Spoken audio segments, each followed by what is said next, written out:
How's it going, everyone? Today is an extremely exciting video.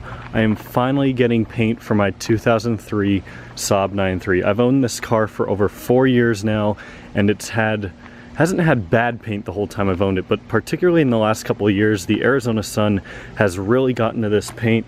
You can see this fender right here is pretty much white along the top here, and the whole side of it's faded. I apologize for the whole car being dirty, but we've had a monsoon like the last 4 days here, and so that just kind of naturally makes the car very dirty and pretty much impossible to keep clean. The roof is by far the worst part on the car, though. You can see the sunspots are just getting progressively worse. I mean, about a year ago they just barely started to lose the clear coat, and it's just getting worse and worse to a point now where it's just getting bigger and bigger, more and more of an eyesore. And you can see even the parts that aren't faded yet are very flat. They don't have a gloss finish to them anymore. Speaking of paint that is flat, if you look on these doors right here, for some reason the C-pillar back here, the rear quarter panel, that's like still relatively fine. It's not perfect, but it's relatively fine. But then you come to the door, you can see the clear difference right there. Not glossy anymore, it's just like a matte blue on the top. Pretty gross looking. I'm gonna take the car out and get some good pictures of it before I drop it off for paint today, but of course it's actually cloudy for once in Arizona. Now on the back here, just in the last month or two, I've noticed the clear coat starting to peel on the trunk as well. So the trunk is the next thing to go, and you can see that that's kind of lost a lot of its shine as well. Now on the driver's side is pretty much perfect.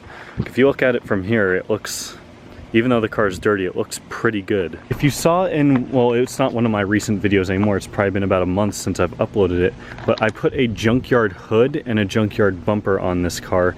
I explained why I did that in that video. I'm not gonna go over it here for the sake of time and trying to keep this intro shorter than like 5 minutes, but you can see I have the bumper taken off and put in the trunk. The reason why I did that is because, of course, the bumper and the hood are a different color.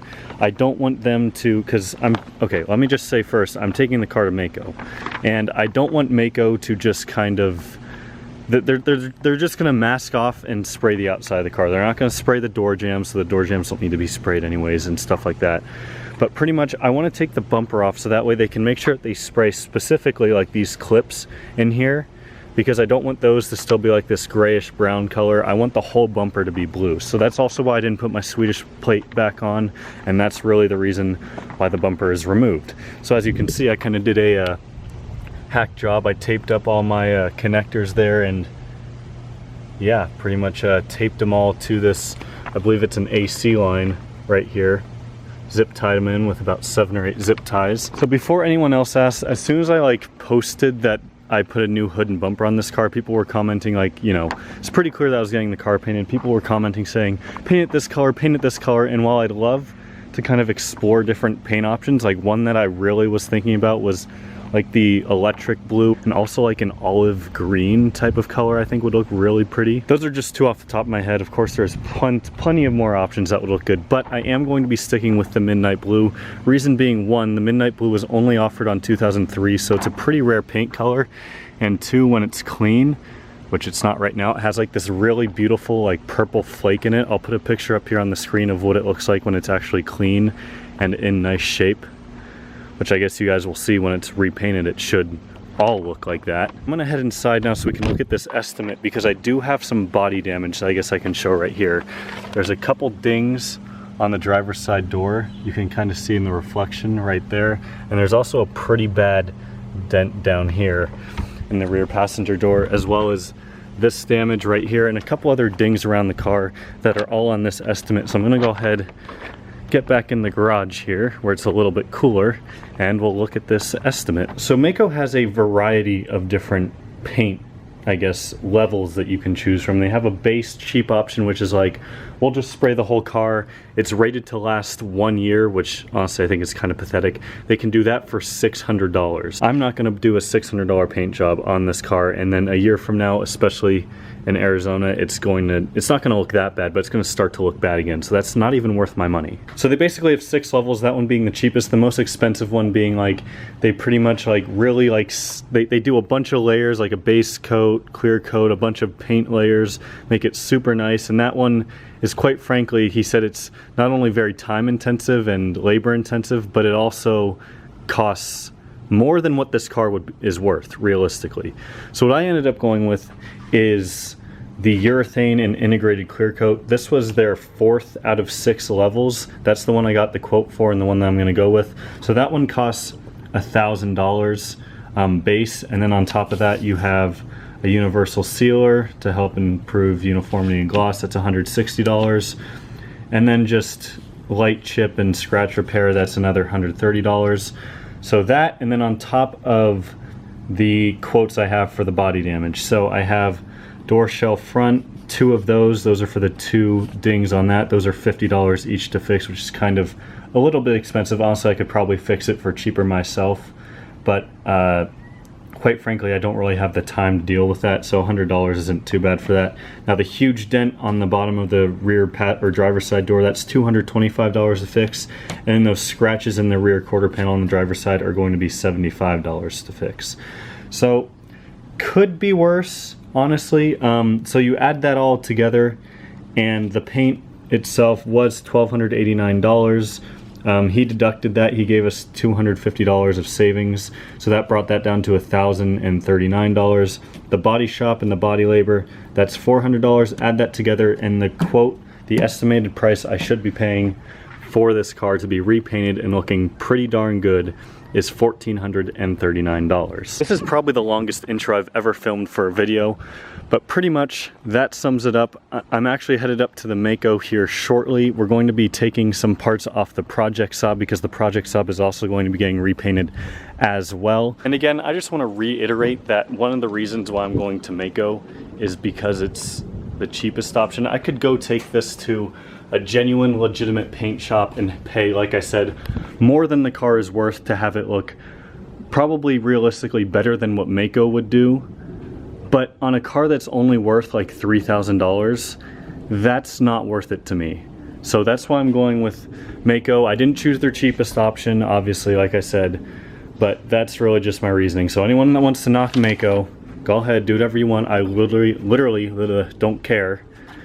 But that's my reasoning for why I went to MAACO, and I'm sure that anyone that's realistic and rational out there that's watching this can understand that.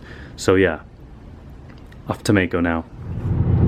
So we're well on our way, dropping the car off here soon. There's a ton of wind noise coming from it with no front bumper on, so that's fun. The bumper's sitting right there. I have a towel over it so it doesn't scratch the headliner. But yeah, ready to drop off the car here in a minute. The cars are here. In a couple of weeks they should be done.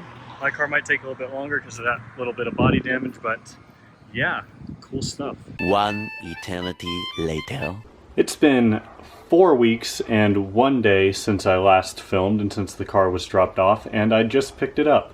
And there are a variety of reasons as to why I am picking it up 4 weeks after I dropped it off as opposed to 3 weeks, which was already a substantial amount of time. I'll get into that probably in another video, but MAACO messed up. They didn't paint some of the things I asked them to. They also painted things I asked them not to, and they had to fix all that. And then on top of that, they said my car wouldn't start, so that's why I have the battery out right here. They gave me I had a long talk with them a couple days ago before I picked the car up, and they pretty much said, oh, we can't get it to jump with anything, with any of our battery packs, so the mechanic shop next door thinks it's the starter and all this other crap. And I'm like, this battery is, it's a year old. I checked my receipts. It's a year and 4 months old. And of course it has a 3-year warranty. This is a Duracell. This is a good quality, you know, battery. So the battery, in other words, should not be the cause, unless it's through their own fault. So needless to say, they called me yesterday before I picked it up and they said, oh, we finally got it to start, and then when I went there they had to jump it again to start it. So I drove home completely fine, of course, and then I got home and I figured, okay, I'm gonna try and start it again because, you know, I drove it for 50 minutes on the way home, so maybe the alternator helped charge the battery. Nope, completely dead. So dead, in fact, that the car would not even lock. So I've had it on the charger now for well over 12 hours and it's not even, I don't know why the lights are blinking, I guess just the camera, but it's not even up to 50% yet. So I'm gonna have to get a new battery. And of course, on top of all this, MAACO is not gonna claim any sort of responsibility for this. They're saying that this is just something that happens when quite clearly they either left the key in the ignition, they also said they leave the doors open when they're painting cars. So clearly, they also said they don't disconnect the battery, because they asked, why don't you just disconnect the battery? They said they don't do that. So clearly it was their fault, because the Turbo X battery is just about the same age, and that battery, of course, like any other car battery that's just over a year old, is still 100% fine. But with that being said, the car is sitting right there. Of course, the back bumpers, or the front bumper, excuse me, is in the back of the Pathfinder. So what I'm going to be doing today is I'm going to be cleaning up the headlights. I pulled one of them out already. The other one has a bolt that's like cross-threaded or something, and I can't get it out. So we're gonna have to leave that one in there to clean it. But they're not bad, but they could be better. So we're gonna do that, and then I'll reassemble the front bumper. I gotta put the grills in and everything.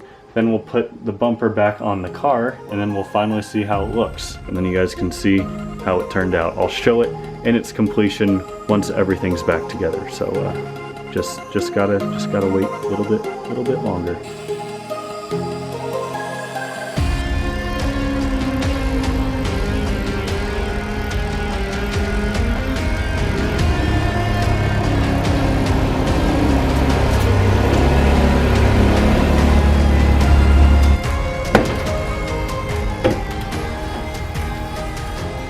The headlights are all done.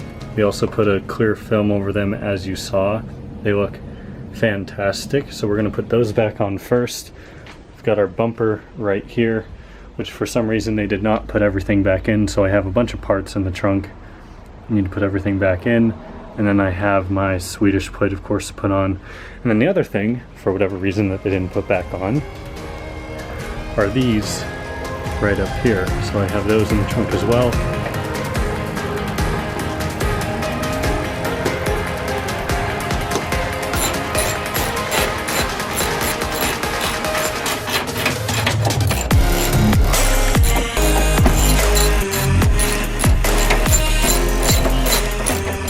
So this bottom bolt down here was like stripped or something, so we had to drill it out. So because it's not holding any weight, it's more just guiding it on, I'm going to use a zip tie, so that way if I do have to remove this headlight again, it's not going to be terribly difficult, because if I were to put another bolt and nut in there, it would be extremely hard to take off. So there you go, zip tied right there. I'll cut that excess off. But speaking of zip ties, our next step is going to be cutting all of these zip ties. Not sure if I showed this back in the intro, but I taped off all my connectors, and then I obviously zip tied everything here. So there's a bunch of zip ties holding this entire wiring harness and washer nozzles up.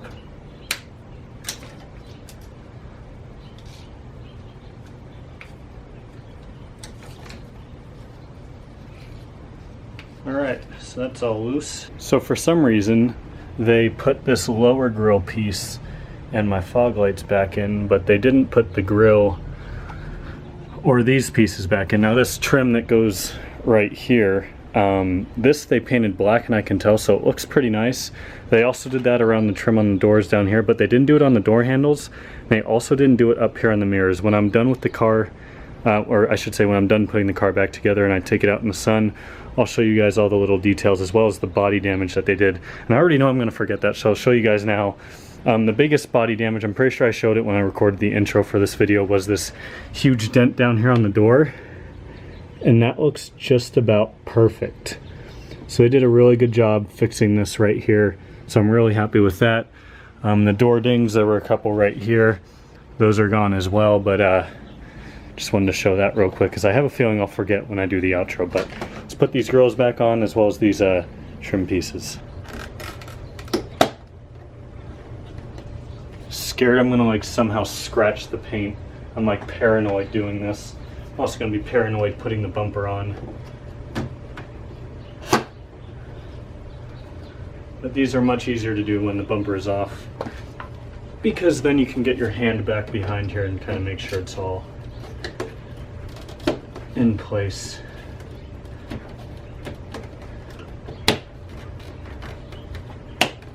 line this up. There's a bunch of little tabs here.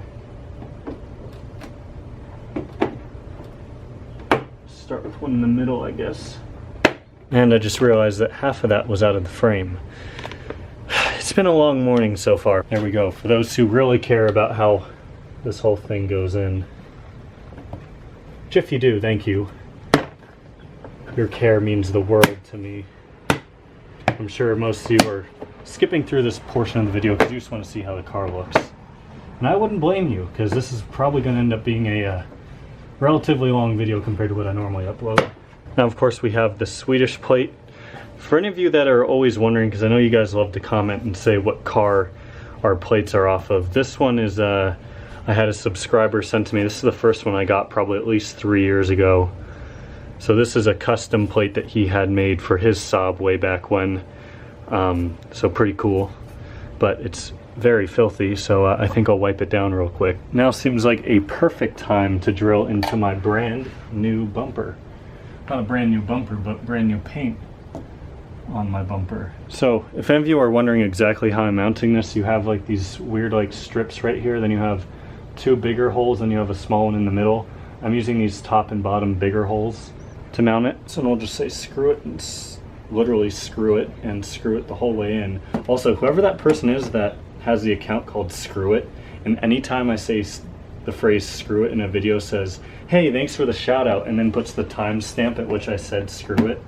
Shout out to you, because that is original and funny, and the first time I saw that comment I actually laughed out loud. So kudos to you, and I hope you're watching this and comment again, or else I'm going to be a little sad.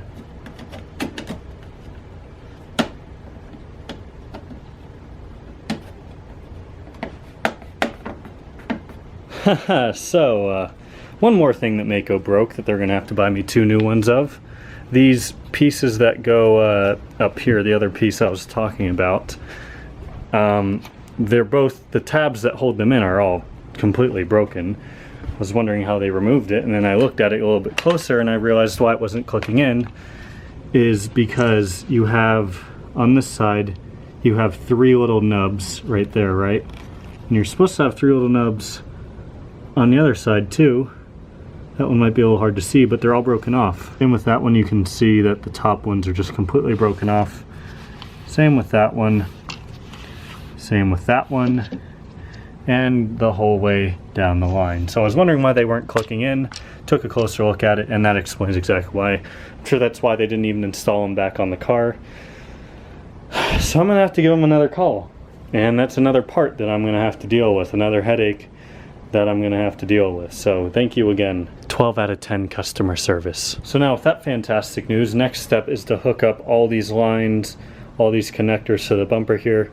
Not gonna film that just because I don't have a ton of space to work with, and it's a pretty simple process. Next thing you'll see is me putting the bumper on. So I have the towels on the ground. I'm sure you guys can figure it out, so that way the lip doesn't get all scratched up by dragging it on the ground. But it is now time to put the bumper on.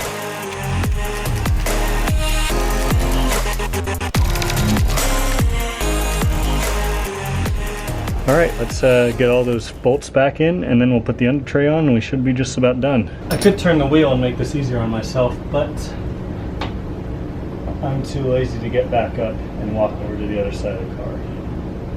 So I'll just get my hands a little bit dirtier and smash them against the tire instead.